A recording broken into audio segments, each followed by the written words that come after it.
My name is Pastor Isaac Olalemi, a printer by profession. Yeah, I'm Jale Abdukari. That's the name. That's the name.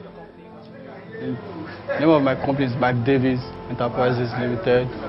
So we're into printing. Lamino Jalili is my name, right? So AK Pola. Pola P-O-L-A-R AK. Ejelan Print. I'm Omotayo Olusonya.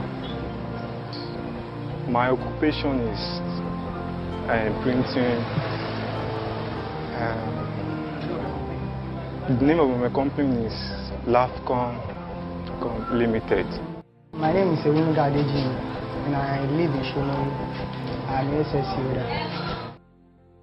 My name is Taufik, so I'm working at Shomolu as a printer. Okay, I'm Mrs. Fumi Kodri, the wife of the owner of this business, Antico Paper Products. Orúkọ mi Àbáyọ̀mí Adébánjọ. 99 Kashana àti wà lẹ́nu láti 1999. I've been in this business, printing business for over 40 years. And I started from the grassroots before becoming what I am. Since 2008. That is maybe 99. Yeah, more see 99. We have been to the system for more than going to like 15 years now. Last 7 years now. Actually, after I finished secondary school, I decided we wish can learn printing. So from there I learned it. About to maybe 4 years or 4.5 years. So after that, I graduated.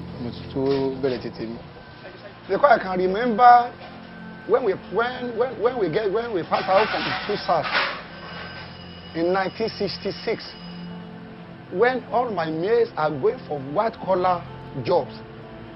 We were employed in UAC, where they have a printing section. I decided to be a printer, despite the fact the salary was so low. It's about a quarter to what they are paying others. But when I look at the front and I look at the back, I decided to be a printer under UAC by then, Mr. Papa.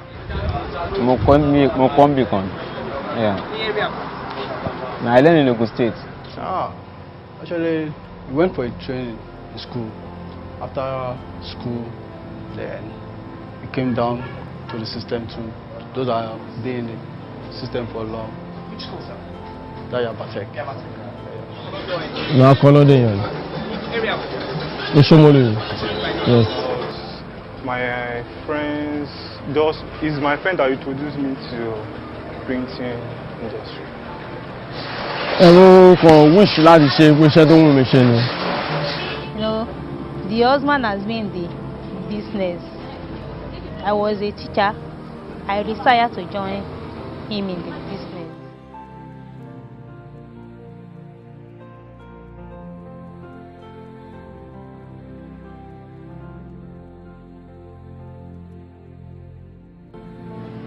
Printing nowadays is being divided into about 5 different sections.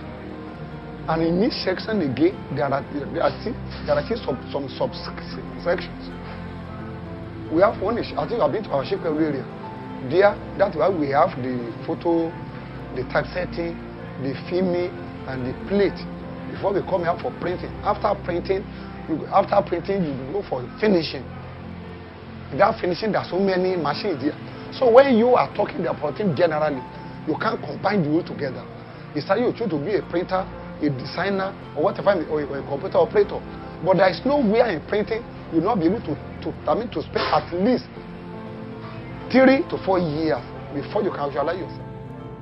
Normally, I did not learn the job.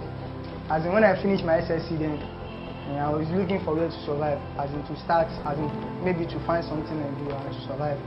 Then I started with 6,000 naira then. They do pay me 6,000 naira every month. Then since then, that was as at 2005, 2004. Shomolu is basically known as a printing I don't know how to say. We have so many printers. Why? It was the location of the transportation. When you are coming from anywhere, the Shomolu here, that's very easy for you to get to. You understand what I mean? So if you are living in Lagos, generally, but that it's very easy for you when you are in Shomolu, you can get to anywhere. It's what you can't get is when you go to Mushin. Before you can decide you're going to Mushin, you might look around. You can't get to Shomolu. That's basically why printing is so much in Shomolu. When you talk about printing, you come to Shomolu. I started from Shomolu. Shomolu mo ti learn. So after that, mo ṣe tán, mo kàn rán ṣe join maybe 2 or 3 years. So after that, Ọlọ́run dẹ̀ gbàdúrà, wọ́n fi establish it. You know, we deal directly with the printers. There are those people using our paper. Without them, we can't make profit or we can't move on. So, but the problem with the printers is that, first of all, power. It has been the greatest challenges that we have faced because mostly we always run on gen. And running the gen, you have to fuel the gen by buying diesel at least for more than a whole day. You might not get the power supply that will be running on gen. And how much will you get a job and using your own money to buy it? Number one, NEPA and the cost of diesel. There are no more NEPA. There are PHCA. That is our headache, our problem. I mean, we are running most of the we are at times at a loss. Because by the time you had the cost of diesel and all this together, you will not even get a customer. I'm telling you, it reduces the profit of the full production margin of printers. That is the problem. If I said it, if that is the only this government can do, if that's the only thing President Jonathan can do for people in Nigeria, I mean to normalize NEPA, be very happy now. You can see so many industries going to Ghana. USC, I can say it. It's what I know. I work there. Most of their products being produced from Ghana and transferred to Nigeria. Go to Ikeja, we see so many countries that are packing where they are not at Ikeja. Why? Just because of the power problem. So if they can get on top for us, I think we are okay. If electricity can be stable, at least it will lessen the money of the printers. You know, they can't charge a lot, and if they charge a lot, the customer will withdraw. As in the normal price we do normally charge before. As in, for instance, this book now, we do charge it before 12 naira, 13 naira. But now, you hardly see a customer to even pay the 10 naira for this book. They do price it 8 naira, 7 naira. And before we bind like 1,000 of this book, which is the amount to be up to 7,000 naira. At the end of the day, when we finish using this book, calculate it with everything, with the diesel, with everything, with the lights. At the end of the day, there's nothing to talk about. It's just as if we are just walking.